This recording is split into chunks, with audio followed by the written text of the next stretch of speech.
Hi guys, I know that there are so many things that we're worried about these days. We are in the midst of a global outbreak, crisis, whatever you want to call it.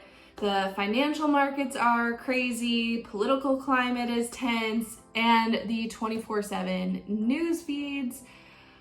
Oh, yeah. So, gloom and doom. Anyways, so let's put things into perspective, okay? So the events that I just mentioned, right, are largely out of our control. We can't do anything about them. And how we respond to them is what gives us the stress that we feel. So stress is a response to an external cause, such as the fear of getting, the C word, or losing a lot of money, your stocks going down, whatever it is that you're worried about. Anxiety, on the other hand, is how we react to that stress. So its origin is internal, okay, when we're talking about anxiety. And anxiety gives you that constant feeling that something is going to happen, right? Whether it does or doesn't happen. It's about the anticipation, and that's the feeling that anxiety kind of gives us. So what differentiates anxiety from stress is that, unlike stress, anxiety persists even after the stress has passed, okay? And all of these things that we're going through right now with the world the way it is, it's going to go away, okay? The stock market's gonna recover, but the feeling of the uncertainty is going to linger with you even after this. So let's be honest, even in some instances, anxiety can actually be good for you. Okay, now hear me out. You can feel anxious before you have a big exam or a big interview, and that feeling pushes you to prepare even more and do your best. But here's the difference between good anxiety and bad anxiety. So you can be anxious about your child not returning from school on time, good anxiety, right? We're worried about our children, we want the best for our children. But it's not normal to feel anxious every minute your child is out of your sight, okay? That's bad anxiety. So anxiety becomes a problem when it's excessive, when it's kind of overcome us, right? When it's out of proportion to the threat at hand. So many things, physical symptoms that can even be caused by anxiety, tight muscles, problem with our digestion, that's a big one for me when I get anxiety, migraines, allergies, difficulty sleeping, so many things that can happen to us physically in our physical bodies when we are anxious. So the most common ways that we treat these symptoms is with over-the-counter medication or prescription drugs. But long-term, these things can be really harmful to your body. So really tapping into natural approaches can honestly give you added support, nourishment your body craves when it begins to feel depleted or when it begins to feel that anxiousness. So here are some top ways that you can help manage your anxiety and reduce your anxiety naturally. And these are all ways that I love to utilize in my life as well. So let's go ahead and talk about the first one. So the first one is to find your favorite relaxing aroma. So when we use our sense of smell, we are tapping into our emotions, right? And smelling something you love, something that taps into a favorite scent, memory, can actually help harvest positive emotions. So therefore, it's going to help reduce the negative feelings of anxiety.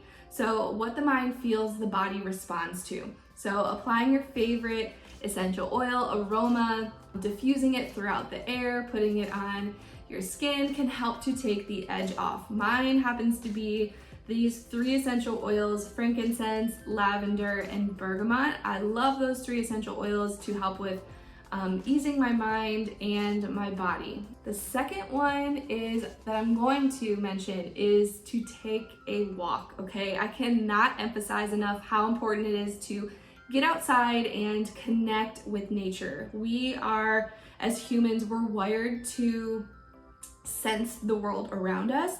We are meant to see the green trees, okay? The blue sky, the brown tree trunks. We are meant to inhale the scents of the trees and flowers that are surrounding us. We're meant to hear the birds chirping and the wind blowing. Like, by simply taking the time to disconnect from the noise, from the events you can't control, say the news, for example, and being present with the world around you, your mind starts to relax and your body actually gently lets down its guard. So try this. If you are feeling anxious, you're feeling those anxious feelings starting to creep up on you, put down what you're doing immediately.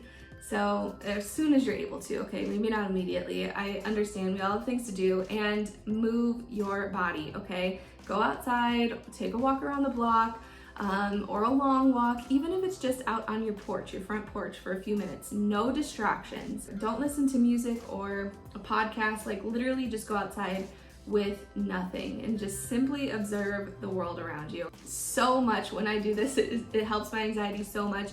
I don't take my phone, I don't take anything with me, I don't have any distractions, and it seriously helps to just calm my anxiety so much. The next thing I'm going to mention is diffusing essential oils before you go to sleep. So anxiety brings with it the instability to get good rest. Okay, I think we all can attest to this. When we are feeling anxious, we do not sleep well. Our minds continue to race even while we're trying to go to sleep. Even sometimes when we are sleeping, right, we're still thinking about all of these things that are going around us. So a really simple and effective thing that you can do to create a kind of sleep sanctuary for yourself before you actually go to sleep is 15 minutes before you go to bed in a home diffuser or, a diffuser bracelet or necklace. Diffuse a really calming blend of essential oils. Sweet orange, lavender, cedar wood are really wonderful before bed. Do this in your bedroom or again on a pair of bracelets or a necklace, and while the scent is diffusing, if you have it in a diffuser, leave the room, close the door behind you, and then when you are ready to go to sleep and go back into the room, turn off the diffuser and hop into bed. The room now has been filled with this amazing calming scent that for me really helps me to slowly drift off to sleep. And then the last thing that I'm going to mention is meditation. So anxiety is also very active in the mind, okay? It creates a level of activity in our brains that can become honestly very debilitating. And meditating or being mindful is a wonderful way to focus the mind, to bring more clarity and emotion, an emotional calm, okay? Bring a calmness, a stillness back into our minds and our bodies. So while simply closing your eyes and focusing on the body is a wonderful way to practice mindfulness, another really great approach can be using a aroma or a scent essential oil as your guide, okay? We have a wonderful blend called Mindful that really helps to calm the mind, ease anxieties, and really help you focus and just kind of ground your mind and focus on what you want to at that time. So I would definitely try that. Find a really quiet space in your home, a corner to sit, place a drop of that blend or one of your other favorite blends, essential oil, whatever it is that you like, in front of you, and then close your eyes. Just focus on that scent, on the aroma, okay? And notice how it'll evolve over time as you sit there, and then track in your mind how it comes and goes out of your awareness, okay? Try connecting to something familiar, a joyful experience you've had, and feel that in your body, okay? And continue listening to that scent for 5 minutes. Just sit there. It sounds kind of crazy, but this helps me so much. I sometimes have a hard time clearing my mind and really taking the time to be mindful and meditate and just sit there. It's so hard for me to do. But when I have an aroma in front of me and I focus on it, it tends to help me really clear my mind of everything else. So I would suggest that as well. Hopefully this helped you, gave you some ideas on how to help ease anxiety naturally. Let me know if you guys liked it. Make sure you are subscribed, and I will see you in the next video. Bye.